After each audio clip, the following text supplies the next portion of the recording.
प्यारे बच्चों, सुप्रभात। आज हम करते हैं वितान का अगला पार्ट। इस क्वार्टर के पास पहुंचकर आज वाईडी पंत को पहले धोखा हुआ कि किसी गलत जगह आ गए हैं।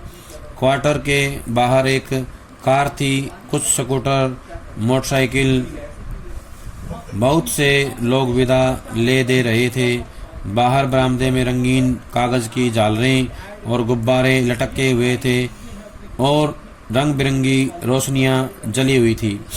यानी कि ये जो दृश्य बताया गया है ये यशोधर बाबू के घर के बाहर का दृश्य है। फिर उन्हें अपना बड़ा बेटा भूषण पहचान में आया, जिससे कार में बैठा हुआ कोई साहब हाथ मिला रहा था और कह रहा था, give my warm regards to your father. इसका मतलब होता है कि अपने पिता को मेरी तरफ से बधाई दे देना, आज के दिन के लिए बहुत बहुत शुभकामनाएं देना। वार्म रिगार्ड्स होता है शुभकामनाएं देना। क्या होता है? वार्म रिगार्ड्स, शुभकामनाएं देना। यशोधर बाबू ठिठक गए। उन्होंने अपने से पूछा, क्यों? आज मेरे क्वार्टर में यह क्या हो रहा होगा? उसका जवाब भी उन्होंने अपने को दिया, जो करते होंगे यह लौंडे मोंडे, इनकी माया यही जाने। यशोधर बाबू का ध्यान इस ओर गया कि उनकी पत्नी और उनकी बेटी भी कुछ मेम साहबों को विदा करते हुए बरामदे में खड़ी हैं। लड़की जीन और बगैर बाह का टॉप पहने हैं। यशोधर बाबू उससे कई मर्तबा कह चुके हैं। मर्तबा माने कई बार। मर्तबा क्या होता है? कई बार कह चुके हैं कि तुम्हारी यह पतलून और सैंडो बनने वाली ड्रेस मुझे तो समहाउ इम्प्रॉपर मालूम होती है, यानी कि अच्छी नहीं लगती है, अनुचित लगती है। लेकिन वह भी जिद्दी है। जिद्दी माने हठी। जिद्दी ऐसी है कि इसे ही पहनती है और पत्नी भी उसी की तरफदारी करती है। तरफदारी होता है पक्ष लेना। कहती है, वह सिर पर पल्लू वल्लू मैंने कर लिया, बहुत तुम्हारे कहने पर समझे। मेरी बेटी वही करेगी जो दुनिया कर रही है।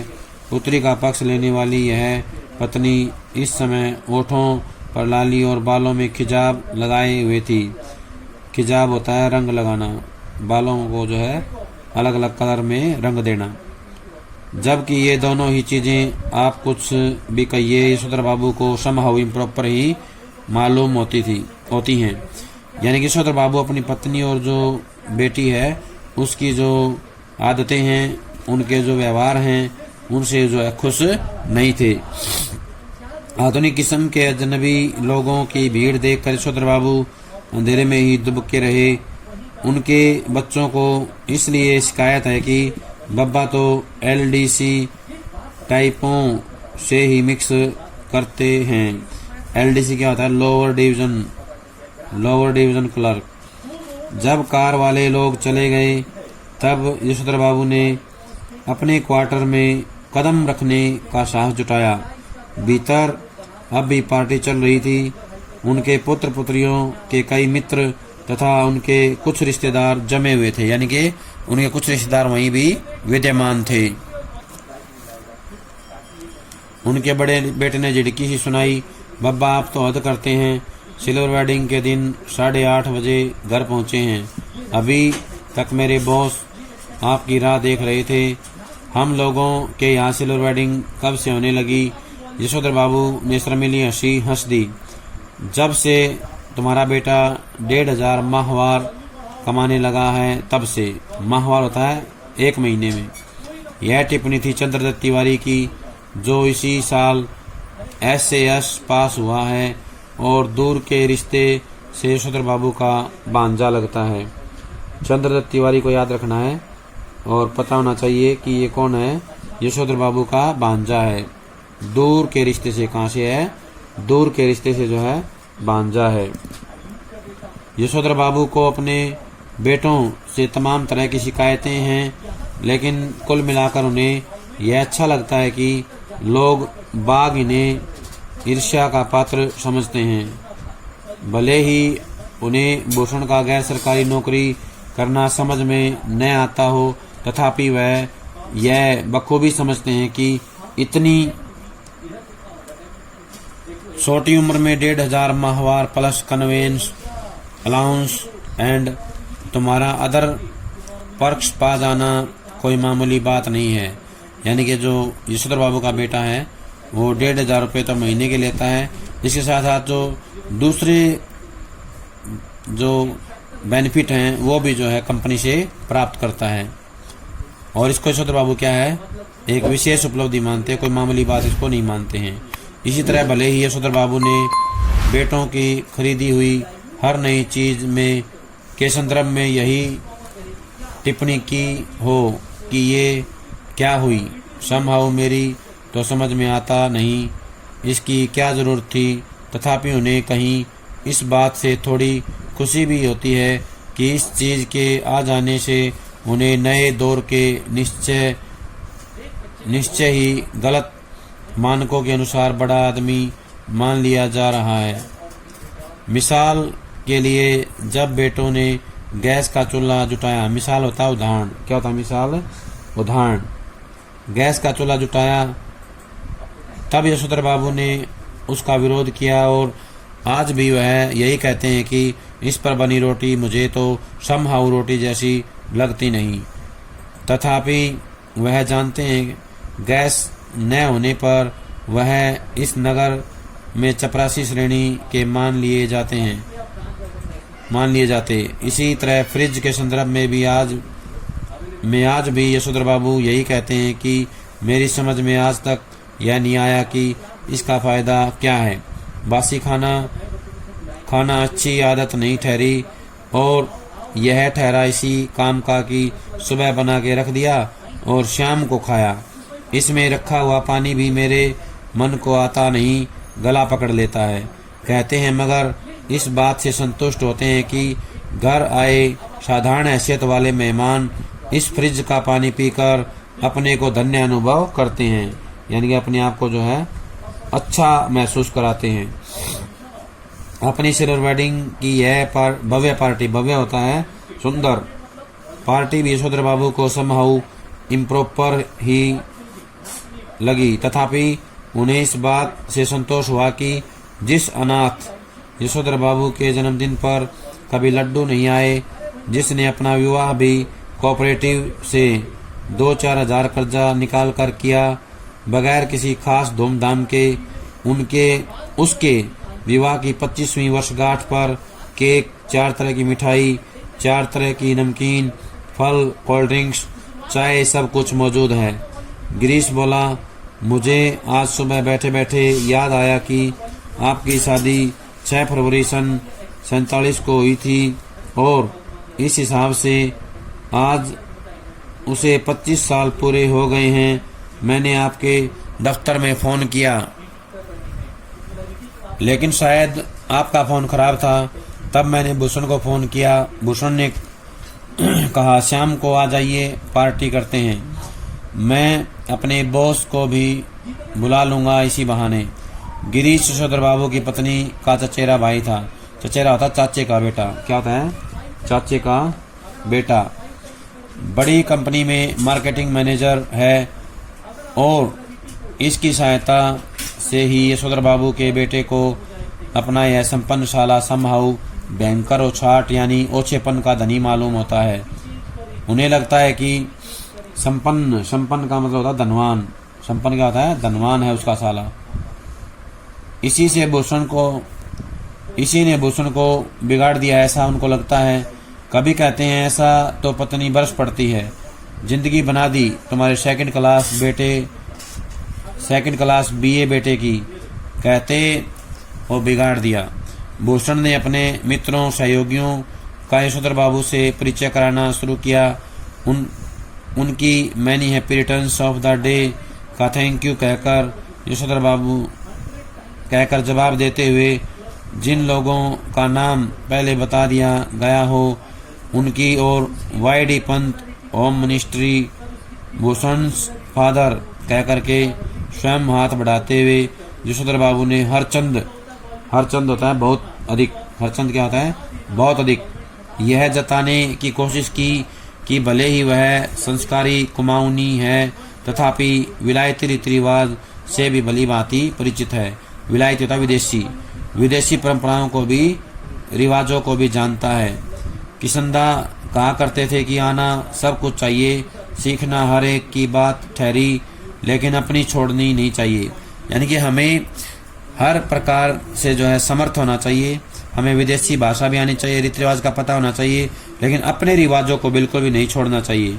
टाई सूट पहनना आना चाहिए, लेकिन धोती कुर्ता अपनी पोशाक है, यह नहीं बोलना चाहिए। अब बच्चों ने एक और विलायती परंपरा के लिए आग्रह किया। यशोधर बाबू अपनी पत्नी के साथ केक काटें। घरवाली पहले थोड़ा शर्माई, लेकिन जब बेटी ने हाथ खींचा तब उसे केक के पीछे जा खड़ी होने में कोई हिचक नहीं हुई। वहीं से उसने पति को भी पुकारा। यानी कि यशोधर बाबू की जो पत्नी थी वो बेटी के कहने पर जो है आ गई, लेकिन यशोधर बाबू जो है ऐसा करने के लिए जो है थोड़ा सा क्या कर रहे थे, मना कर रहे थे। उनका मन जो है इसके लिए तैयार नहीं था। यशोधर बाबू को केक काटना बचकानी बात मालूम हुई, यानी कि वो अच्छा नहीं मानते थे, बच्चों जैसी हरकत मानते थे। बेटी उन्हें लगभग खींच कर ले गई, लेकिन उनकी बेटी जो उन्हें खींच कर केक के पास ले गई। यशोधर बाबू ने कहा, somehow I don't like all this। वो कहते हैं कि मुझे ये सब कुछ जो है पसंद नहीं है, अच्छा नहीं लगता है। लेकिन फिर भी उन्होंने केक काट ही दिया। गिरीश ने उनकी यह अनमनी किंतु संतुष्ट छवि कैमरे में कैद कर ली, और गिरीश ने क्या किया, उनका जो है फोटो खींच लिया। अब पति पत्नी से कहा गया कि वे केक से मुंह मीठा करें एक दूसरे का।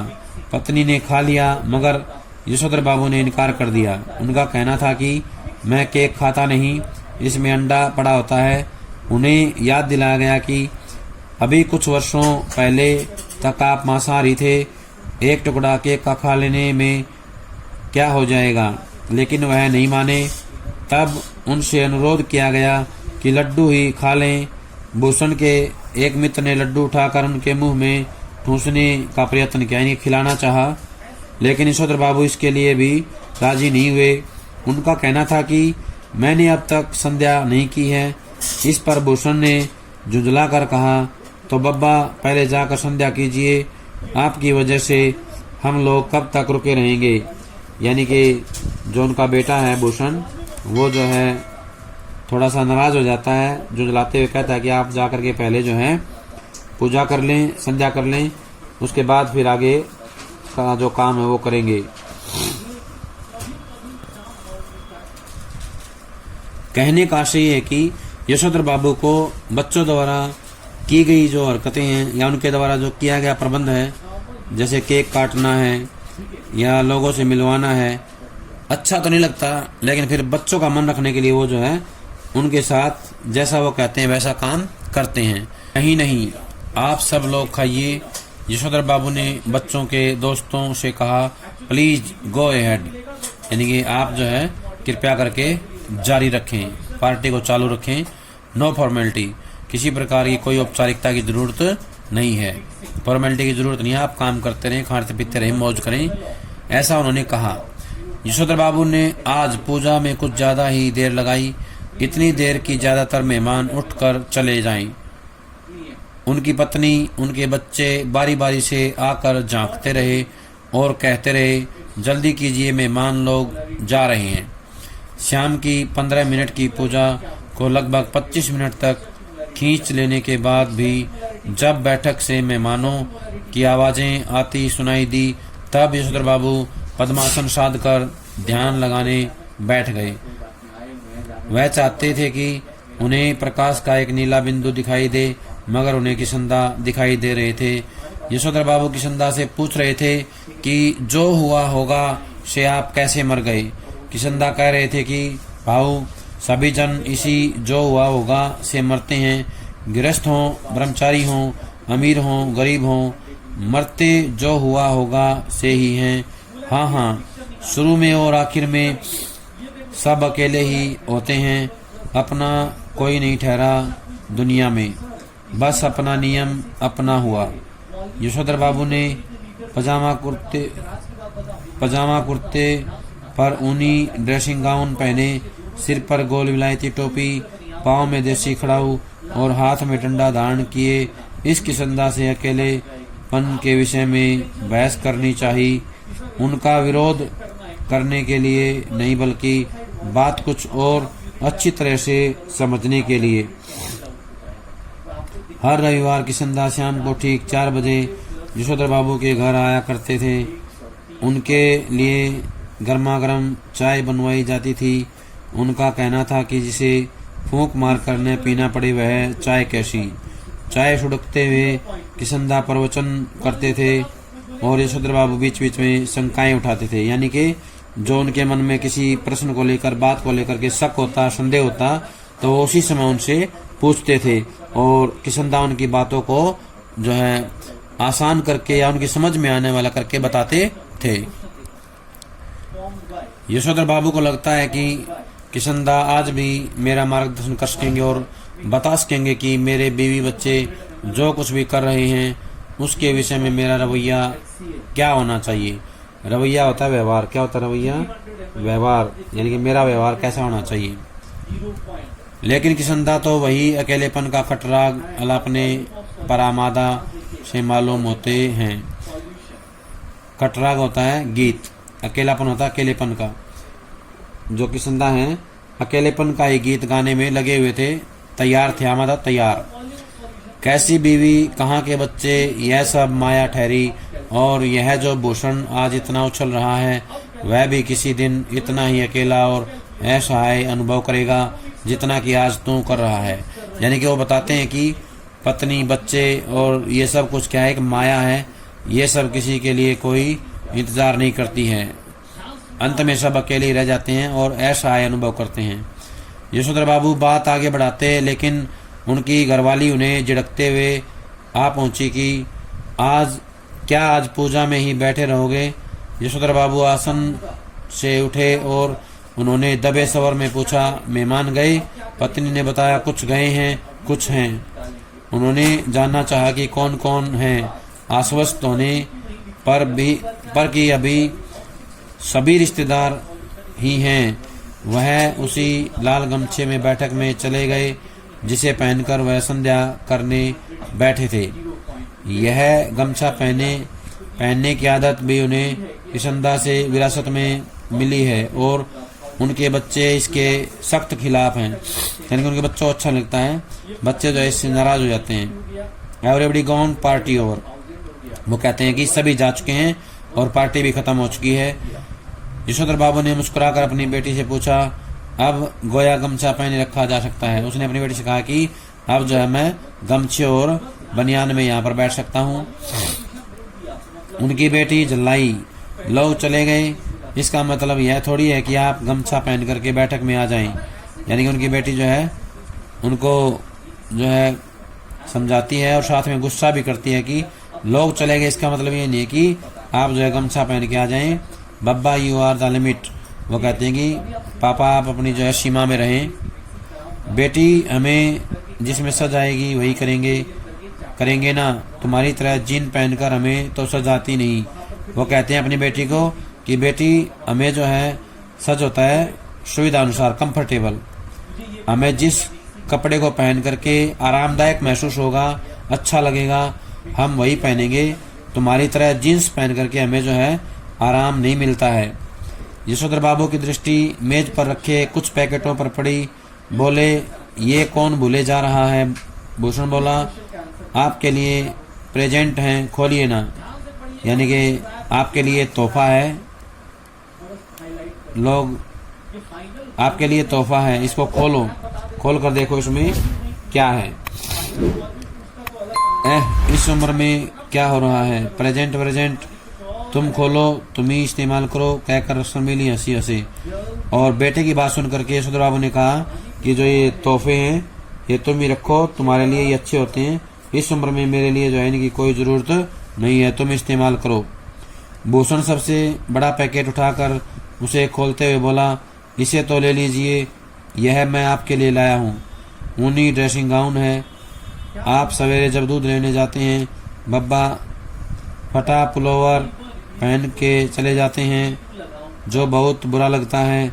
आप इसे पहनकर जाया कीजिए। यानी कि ये भूषण कहता अपने पिता को कि मैं जो है ये जो तोहफा है तुम्हारे लिए क्या आया हूँ, तुम इसे पहनो, इसमें ड्रेसिंग गाउन है और ये पहन करके दूध लेने के लिए जाना। बेटी पिता का पजामा कुर्ता उठा लाई कि इसे पहनकर गाउन पहने। थोड़ा सा नानुच करने के बाद यशोधर जी ने इस आग्रह की रक्षा की। गाउन का सैस कसते हुए, सैस माने था डोरी, फीते कसते हुए उन्होंने कहा, अच्छा तो यह ठहरा ड्रेसिंग गाउन। उन्होंने कहा और उनकी आंखों की कोर में जरा सी नमी चमक गई।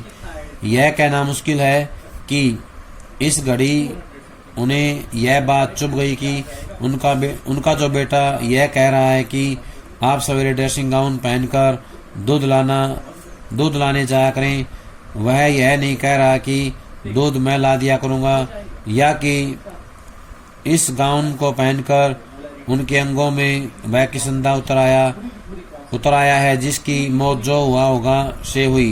कहने का आशय है कि जो ड्रेसिंग गाउन है उसको पहनकर वो ज़्यादा खुश नहीं होते हैं, उनका जो मन है थोड़ा सा परेशान हो जाता है, दुखी हो जाता है, लेकिन फिर भी वो उसको पहन लेते हैं। प्यारे बच्चों, ये था हमारा पाठ सिल्वर वेडिंग। इसी के साथ पूरा हो जाता है। सभी इसको याद कर लेंगे, पढ़ लेंगे और अच्छे से समझ करके इसके प्रश्नोत्तर लिखने हैं, उनको अच्छे से याद करना है।